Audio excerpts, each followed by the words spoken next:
I want a drink. I need some tequila. You want some tequila? We're thinking of doing tequila shots. All right, are we ready? Okay, here we go.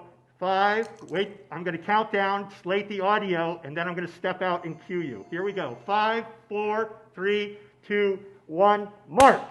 I want to know where you got that roller, Chef Francesca. Oh yeah. Franci, dove hai preso il mattarello?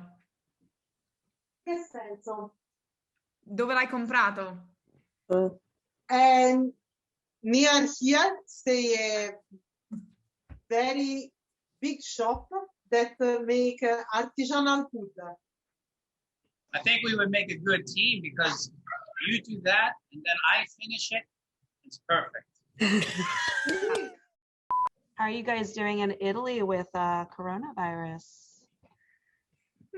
It's okay. Same as everyone else, kind of. Yeah, I guess.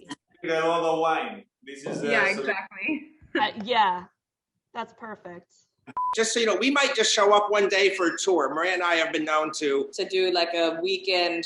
Yeah, we flew to Paris for the weekend to drink wine for a day and came back the next day. So we might go to Tuscany for a day and then just fly home. Pretty much. We've done that. We do that. It's Awesome. Thank you, guys. Thank you. Awesome. Thank you guys so much. We'll be in touch. Nice to meet you, Dave and Maria. Nice Thank you. We're all coming to Italy. Yes. I hope to see you soon. I'm waiting for my vaccine. Goodbye. Okay. Bye-bye. Bye.